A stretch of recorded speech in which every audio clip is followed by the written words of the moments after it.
Just kind of looking at the early part of this season, you've played 6 games, already a few games into conference play. Maybe what have you liked the most about this group? Obviously, you didn't have any exhibition games to go on. You jumped right into it. What have you kind of liked the most? Has anything really maybe surprised you?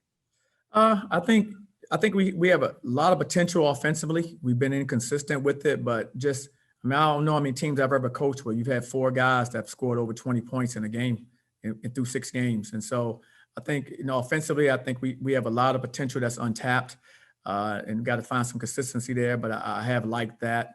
I think this group being that we have a different type of group and kind of playing positionless basketball. I liked how we've defended. I think, bar a few exceptions, I think we've defended fairly well throughout the 6 games.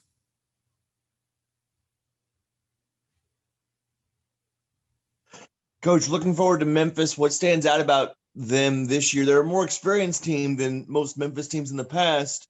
But what do you look at them and say that's going to be a challenge for us? Talent, still extremely talented team, really deep. They go 11 deep. They play 11 guys. They have some experience returning. Like you say, a lot of times those guys have, had some one and dones and things of that nature. So they have some guys that are returning, which gives them some experience in our conference. Those are things that's kind of really stood out.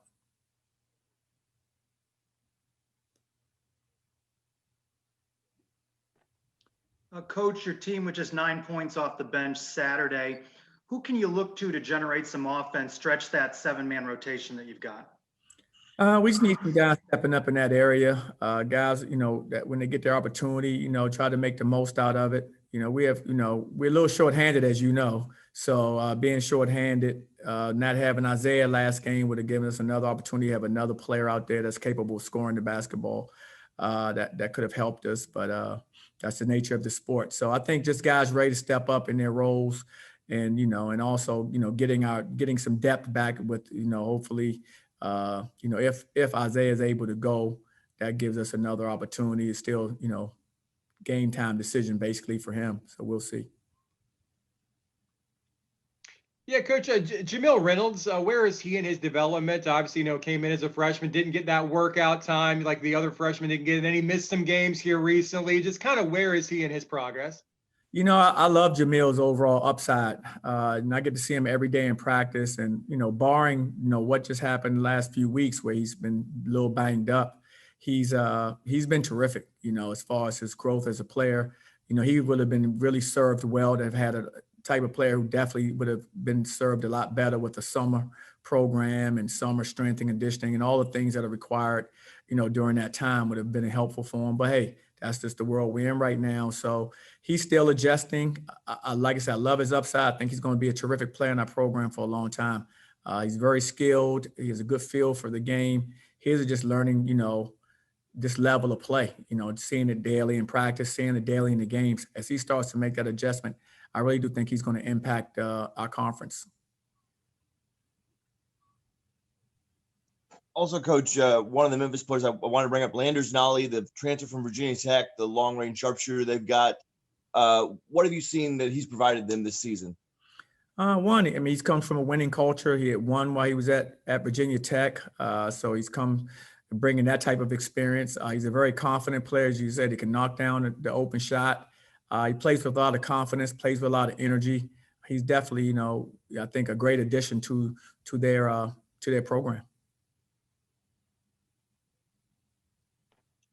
Coach, Saturday you said of Darius that you're seeing more of the chemistry develop with him and his teammates. How is that also true of the team with the stops and the starts? How important is that to continue to develop chemistry amongst all the team?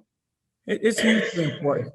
With what we've gone through, it's difficult. It's challenging enough with everything that happened, and it's become more difficult.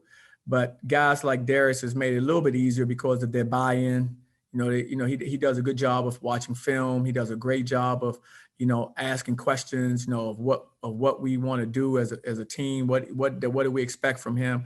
And we need that. That's how you tie everything together. So really pleased with his willingness to kind of listen and as a grad transfer and want to get better in those areas. So it's basically his attitude's been really good, and I think that's what's been the most helpful with kind of bringing him back into our system. Coach, I know when you brought in Moses Bowl, he, was a bit of a project. You redshirted him last year. He hadn't played basketball, honestly, for very long. Kind of what's his status? Where is he in his development? We're still in a holding pattern from where he is exactly. I think he's close. I know he's close. Just, we just have to kind of continue to monitor and make sure he's going to be fine. But, I just want to see the young man have his opportunity to get out there and contribute, because that's what these young people work for. And I know that's what he wants. So just a function of when he's cleared to go, then he'll be able to come out and compete. Coach, just in general, after that USF game, what's been the focus in your one or two practices you've had since? For us, we really focusing on rebounding the basketball. We've rebounded, but it's been inconsistent. We really focusing on just emphasizing the importance of that, both offensively and defensively. Focusing on just, valuing the basketball and possessions, too many unforced turns, things of that nature that we got to clean up. And so just really focusing on just the overall execution on both ends. You got another late game coming up on Tuesday. You got to wait till 9 o'clock, maybe have an extra cup of coffee to stay awake. But do you think your team, they've gone through it before. That Florida State game was a late game as well. No, absolutely. I think right now with the uncertainty that's around our game and everything really with this pandemic, I think these young people just want an opportunity to go out and compete no matter what time. They just want to play. They want to have an opportunity to compete and play games. And so if it's 9 o'clock, our guys, I think they'll be excited to compete.